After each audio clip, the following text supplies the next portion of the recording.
Hello, welcome to TUTV. I'm Catherine. And I'm Sarah. So, Catherine, this past week, I went and saw the new Ant-Man movie. You did? Yes. Oh, I'm so jealous. I really want to go and watch it. It was super good, and I saw it for free because of like all of these. Oh, the events of last week. Yeah. Yes.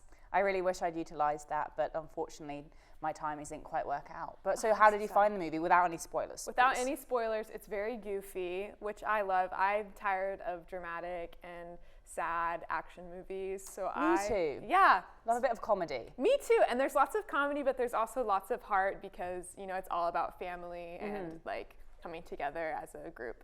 So even though it's very goofy, it really hits home and it's very touching. Has some good lessons in it, doesn't it? Yes. And it's Paul Rudd, so of course it's going to be Can't goofy. go wrong. Have you seen that video of Paul Rudd's son at the Super Bowl? No. Honestly, it's like a mini version of him and it's hilarious. Like they speak the exact same. I recommend anyone go and watch it. It's just very funny and exactly how you imagine Paul Rudd's son to be. But yes. That is so cute. Anyway, that's enough from us at the moment. Enjoy the rest of the show.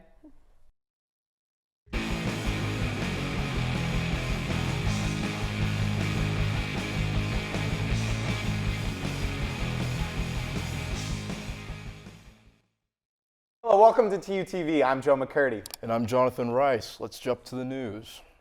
Former U.S. President Jimmy Carter is receiving hospice care at his home in Georgia, according to a statement from the Carter Center.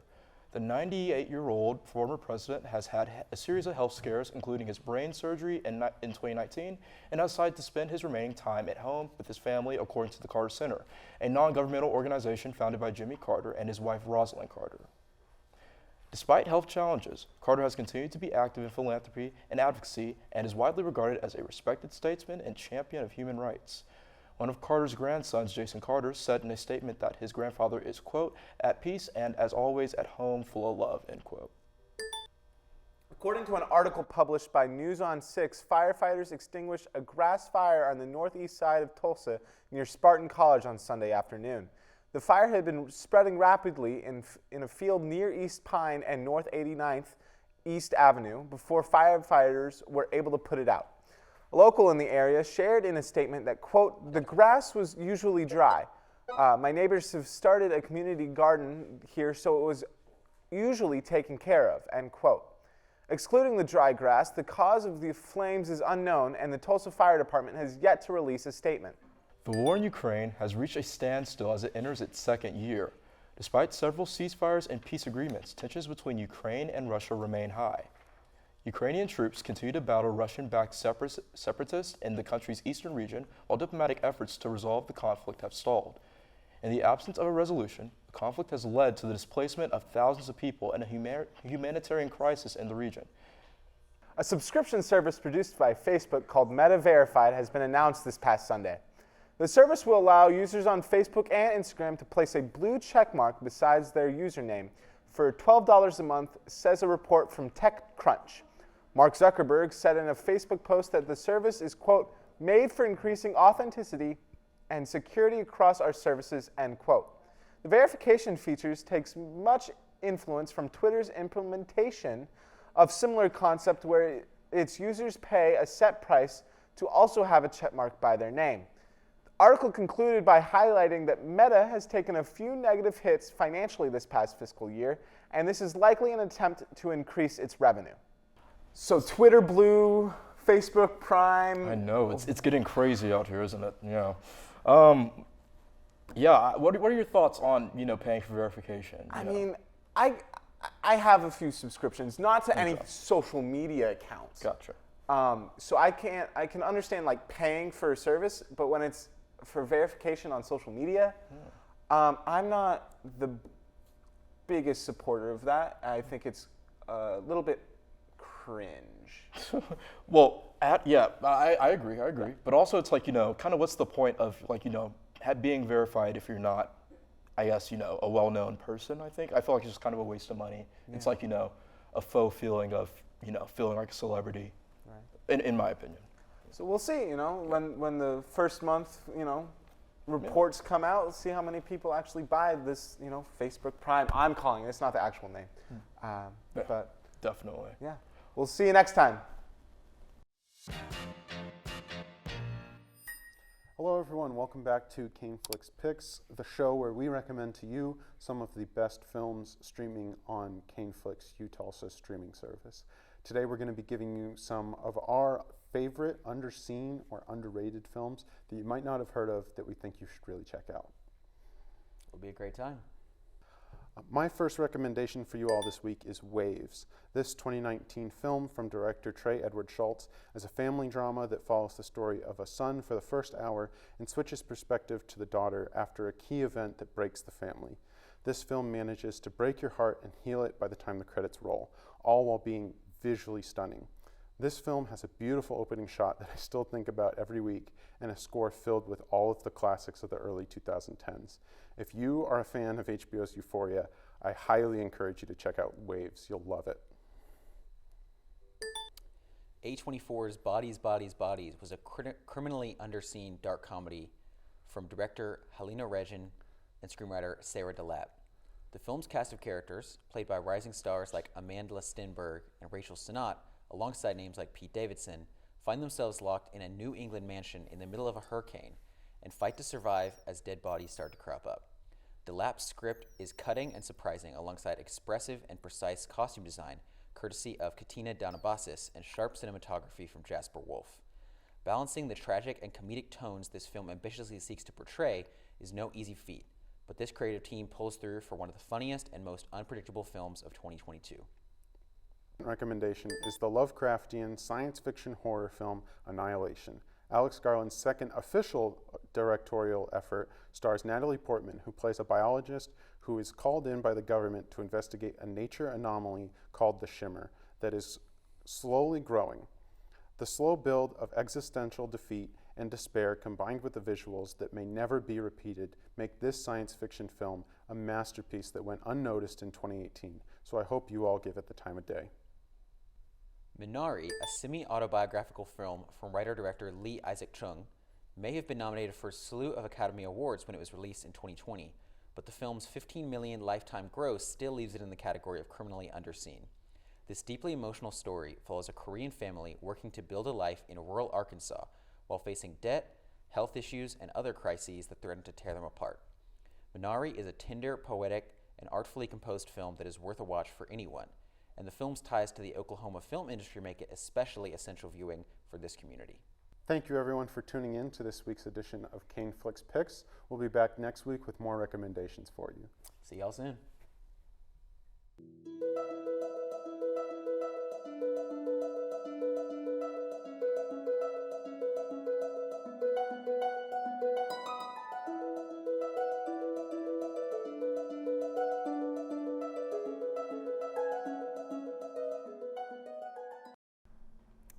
Welcome back. I'm here interviewing one of our seniors, Betzaida.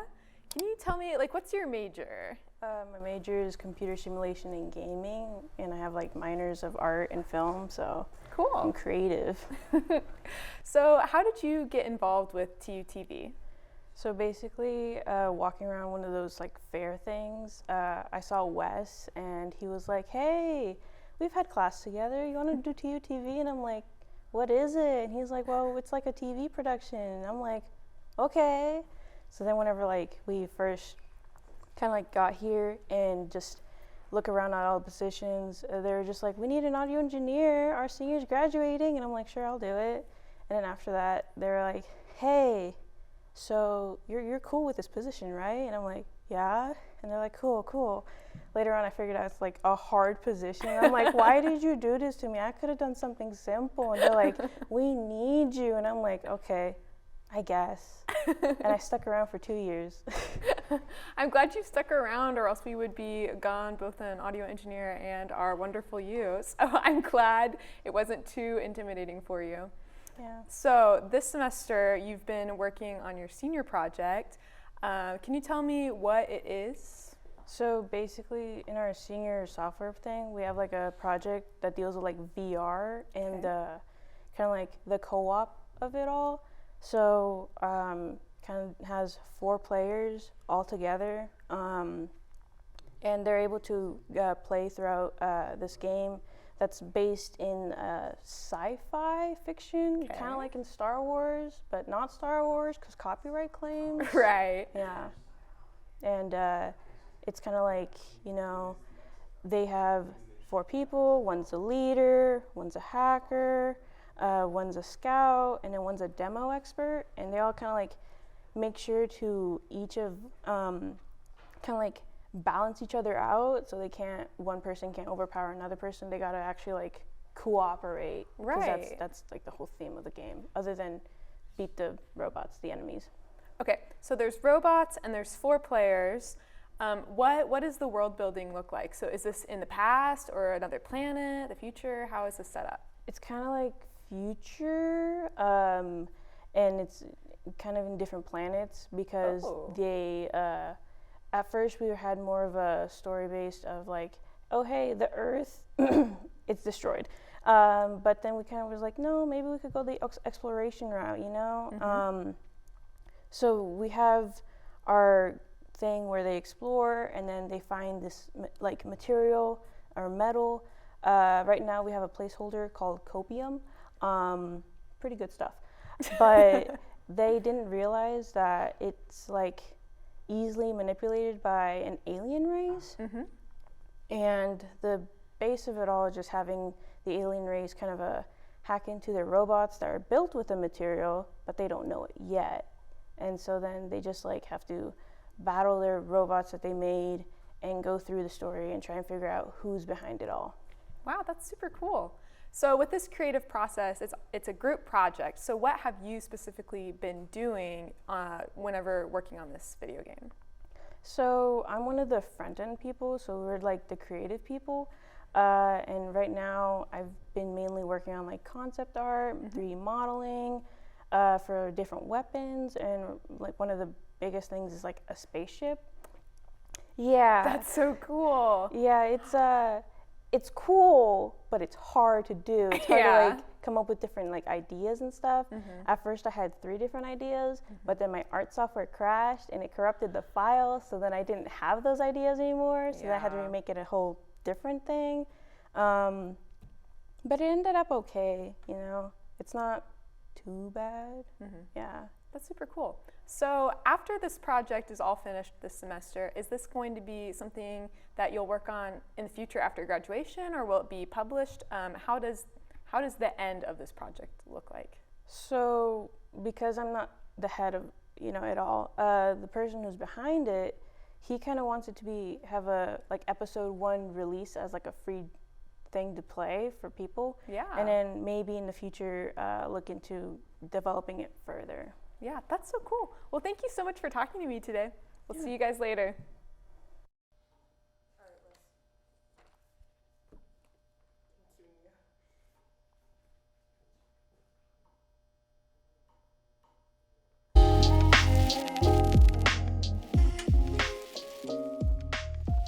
This past Tuesday, TU hosted Preview 101, the grand opening of the new building that TU recently purchased at 101 East Arthur Street in downtown Tulsa.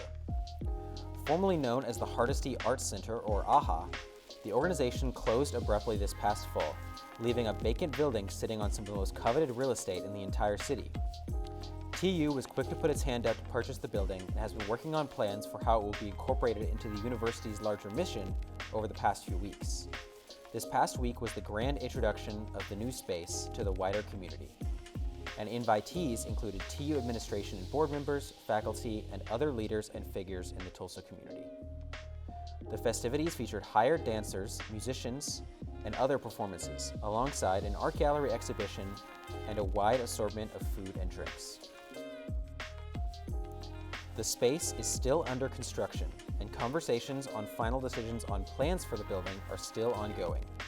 Stay tuned into TUTV for further updates on this story as it evolves.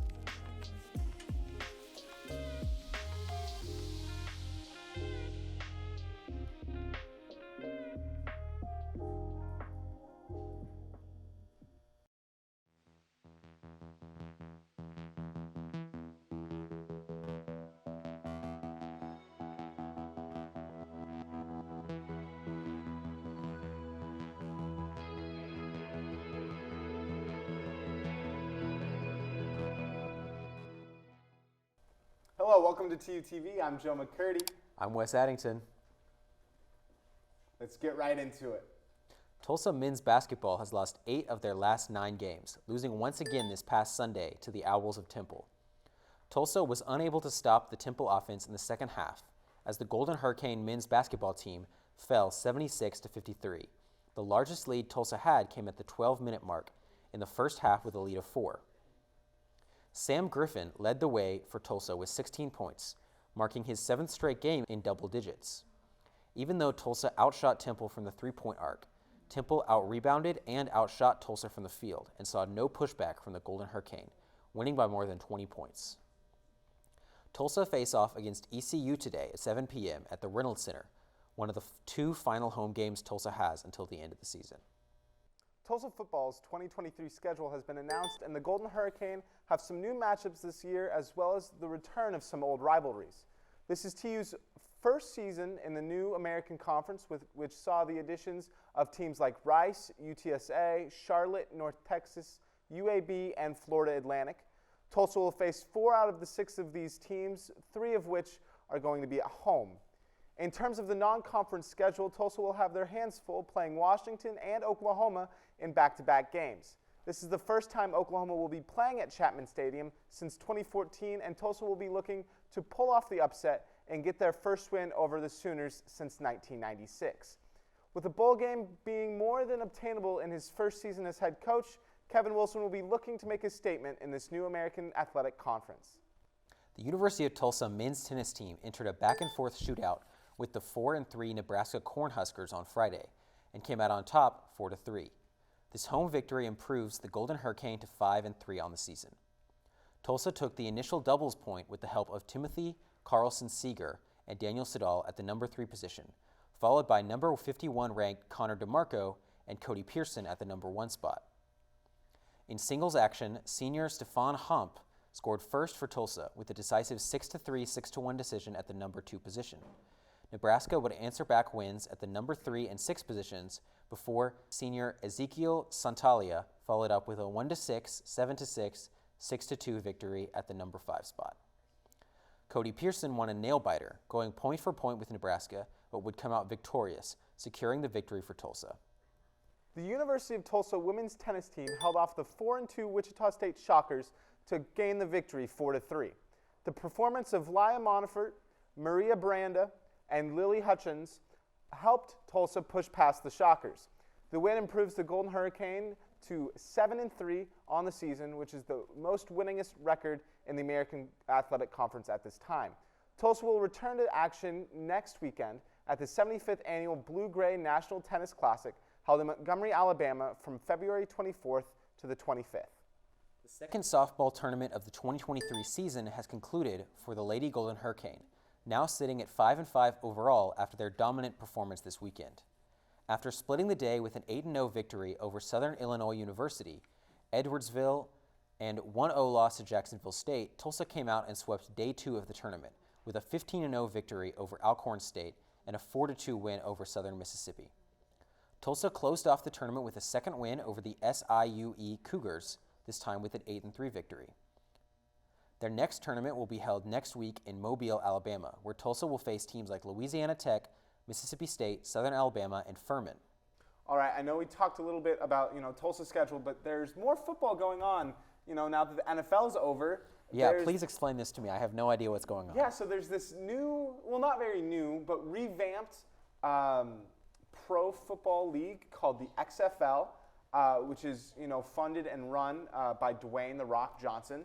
And it, features a lot of, former pros, people that are looking for a chance to make it to the NFL, but haven't really had their shot yet.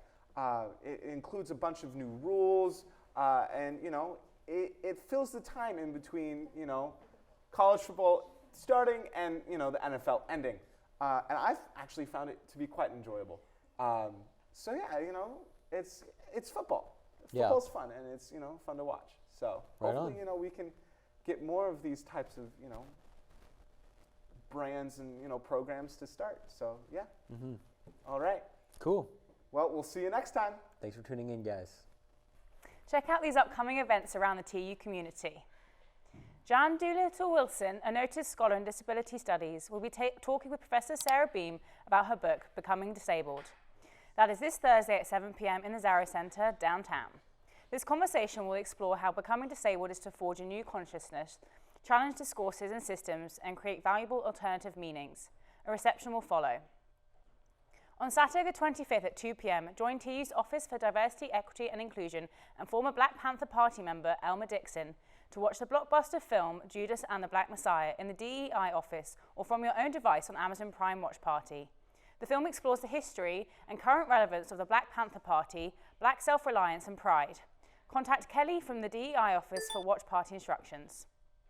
Then, on Monday the 27th, enjoy an evening with the TU Wind Ensemble for their spring concert at 7:30 p.m. in the Gusman Concert Hall in the LPC. Keep an eye out for more events on TUTV News.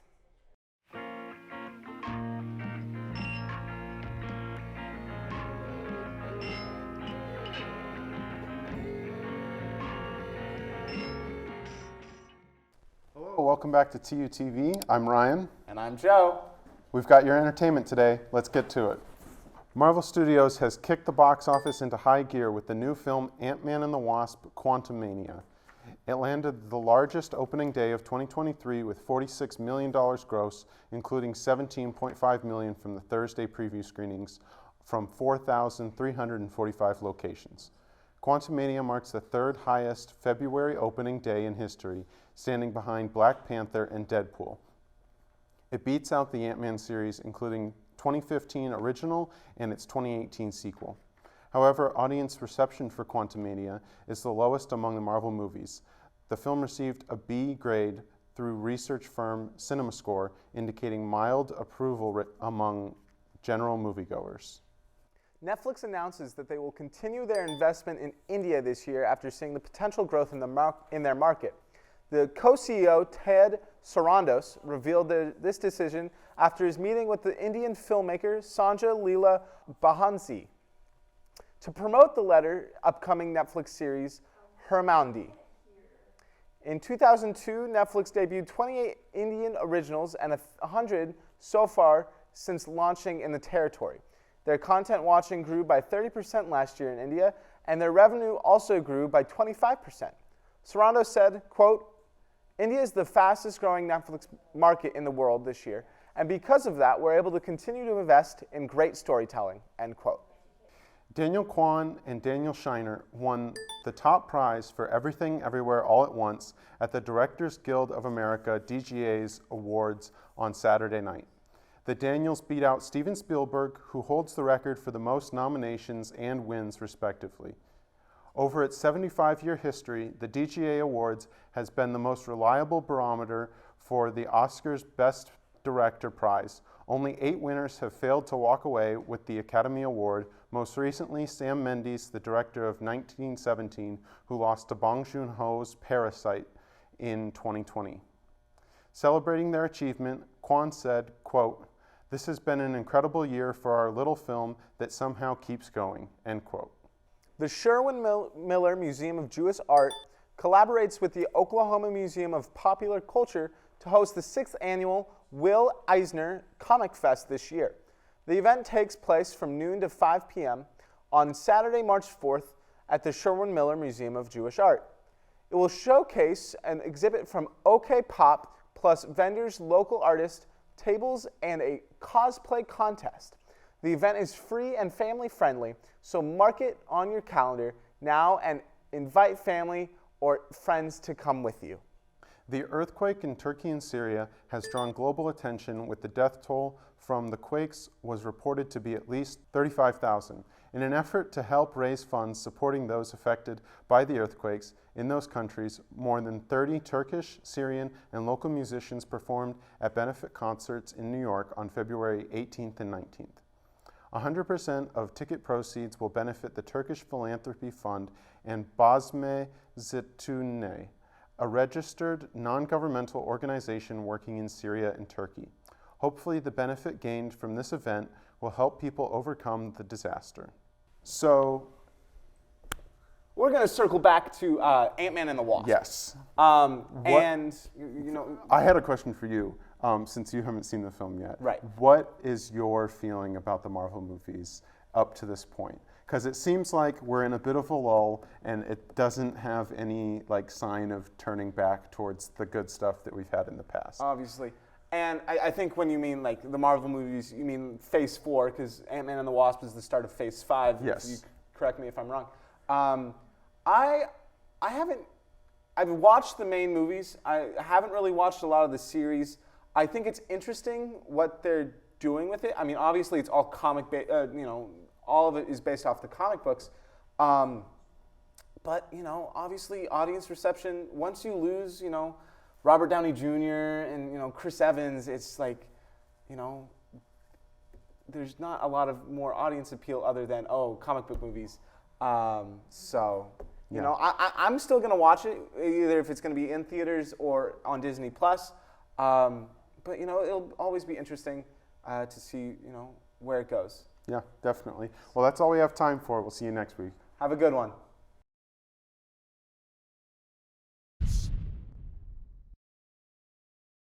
Brad Carson Adventures.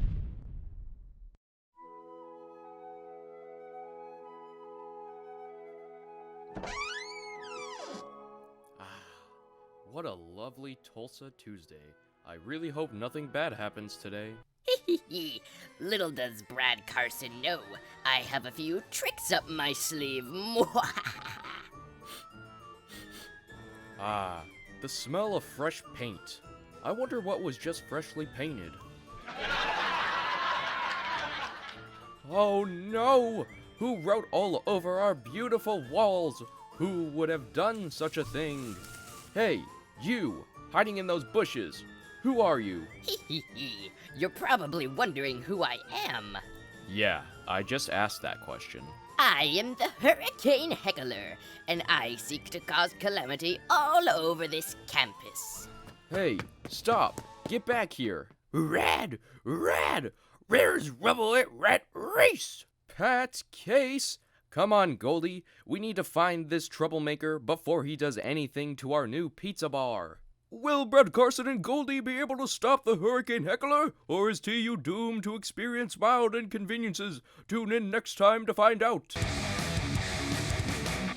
Well, that was a very fun watch, wasn't it? I mean, Yeah. I would love to know how he comes up with these ideas for these sketches. Me too. We need to look into the mind of Glenn. Maybe that will be a future TUTV episode. I'm not sure I'd want to know what we'd find, but I think it's really great that he's found this thing that he enjoys doing. And obviously there was that very funny episode last week with Goldie, who sounded a lot like Scooby-Doo, which I love. So yes, thank you very much, Glenn, for doing those. But anyway, moving on to the fact that it's midterms coming up. How are you feeling? You know, I'm feeling all right. I just got assigned an essay today, and it's like a month-long research project. Wow. And my professor was trying to explain it, and I was just sitting there completely dumbfounded about what it's supposed to be and what she wants. So I'm a little stressed about that. It's fine. You have a month to figure it out. Yeah, exactly. So it'll be fine. And she was saying like, oh, you know, it'll probably be super hard to find information on these pieces of art. So you'll really just have to, you know, like, I don't know, figure it out yourself. So we will see. It will be a challenge, but it should be fun. How are your midterms going? Well, I didn't know I had one, and then I found out that I've got one on Monday. So that's fun. That was really silly of me because I'm in sort of like senior level classes, so I don't really have many exams anymore. It's just more like a lot of essays and you know the drill. But yes, I actually have an exam on Monday, so that's a little stressful. But at least I found out almost a week in advance rather than the day before, so there's time to turn it around. But no, honestly, like because I'm a senior, I got a lot of my harder classes out the way, and I left for my last semester just a few nice ones, some journalism classes, things like that. So I'm very much enjoying it. It's just suddenly I'm like, oh, all the work, there was nothing, and then it's all there, isn't it? It happens that way, doesn't it? Yeah. Well, hopefully they go well for you. And for you too. Viewers. And yeah, for everybody watching. But anyway, that's all we have time for today. Thank you so much for watching, guys. See you next week. A subscription service. I can't read the story with all four of them. They're all fucking done. Here, is my mic good? It'll play over.